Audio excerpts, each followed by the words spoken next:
All right, let's just jump right in. We're going to forget the slow, traditional way of learning a language. What we're looking at today is a high-intensity boot camp, a 30-day sprint for anyone who is absolutely serious about transforming their English-speaking skills, like right now. So this is the big question, isn't it? It's probably why you're even here. Can you really pull this off in a month? Well, the answer isn't a simple yes or no.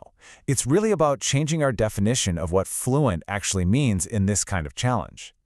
And this quote right here, this is the goal. 30 days is not about getting rid of your accent or memorizing the dictionary. No way. It's about smashing through that wall of hesitation. You know the one. It's about getting to a place of confident, conversational flow. That's the target. So how do we get there? Well, it all starts right here, with your mindset. And I'm not just talking about a helpful tip. This is the absolute foundation of the entire plan. Honestly, without this, the rest of it just isn't going to work. The core idea is to create what's called a no-escape zone. You have to stop treating English like a class you take for an hour a day.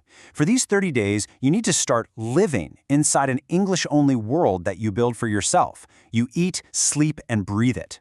And the steps to build a zone are surprisingly simple, but you gotta have total commitment. Change your phone's language setting. Done. All your movies, your shows, your podcasts, English only. And my favorite? You have to narrate your own life. Okay, I am now chopping an onion. Don't know the word chopping? You look it up right then and there. You're constantly actively using the language. Okay, so once that immersion mindset is locked in, we move on to the battle plan. This is the structured, week-by-week roadmap that's going to guide your 30-day sprint all the way to that conversational flow we've been talking about. You can see each week has a really distinct purpose. We're going to start by just soaking up the language. Then we'll shift to actually producing it. After that, we simulate real-world pressure. And finally, we polish everything. It's a really logical progression. So let's break down week 1. So for these first 7 days, it's all about one thing: input. Your brain just needs to absorb the natural rhythm, the melody, and the sounds of English before you can even hope to produce them yourself. Think of it like physical training for a sport. You're retraining your ears and your mouth. And your main exercise for this is called the shadowing technique. It's so simple, but it is incredibly powerful. You're not just repeating words like a parrot. You are mimicking everything: the speed, the intonation, the emotion, even the little pauses. You are literally building muscle memory in your mouth. After a week of pure input, we're going to pivot hard. In week 2, the focus shifts completely to output. And the number one enemy this week? That little voice in your head that tries to translate everything from your native language first. We need to silence that voice. And this is your weapon, the 5-second rule. Anytime you need to speak or answer a question, you give yourself 5 seconds. That's it. This forces your brain to skip the translation step and start thinking directly in English. It feels really awkward at first, believe me, but it is absolutely essential.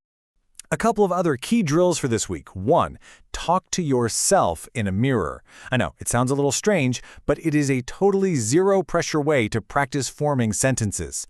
Also, and this is a big one, stop learning single words. Start learning phrases or chunks. So don't just learn the word decision, learn the whole chunk. Make a tough decision. It'll make your speech sound so much more natural. Okay, week 3. This is where we really turn up the heat. You've been practicing, but real fluency, that happens under pressure. This week is all about simulating the stress and the unpredictability of a real live conversation. 2 fantastic drills for you here. First, find a study partner and just exchange 60-second voice notes. This forces you to organize your thoughts quickly because there's no backspace key. Second, play the describe everything game. Just look around your room. Can you name every single object? This is a brilliant way to find your real-world vocabulary gaps. And that brings us to the final week, the home stretch.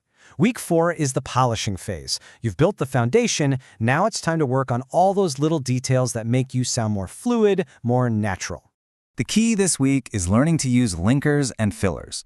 Words like basically, or to be honest, they're not just verbal clutter. They are tools that native speakers use to buy themselves thinking time without having an awkward pause. Also, try speed drills. Time yourself reading a paragraph out loud, then do it again and try to beat your time. You're literally training your mouth to keep up with your brain. So what does a day of this English obsession actually look like? Well, this schedule here kind of pulls it all together, from listening to a podcast while you get ready, to shadowing, to narrating your lunch, all the way to a quick chat with an AI in the evening. This is what a committed day it looks like. And to pull off a packed day like that, you have a secret weapon. In today's world, you have a serious, unfair advantage that learners in the past could only dream of. A 24/7 AI practice partner right in your pocket.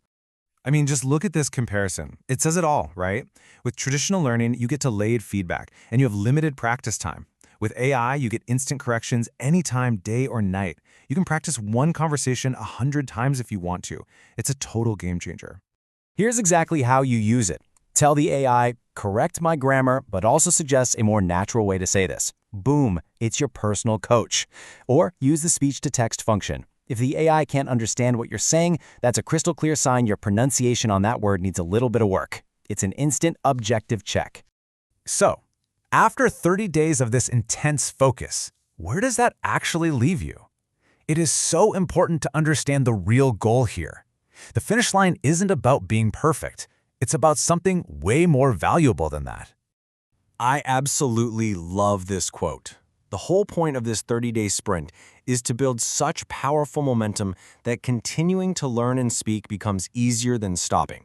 You break through the fear, you build the habits, and you become an unstoppable, confident English speaker. So there it is, the blueprint.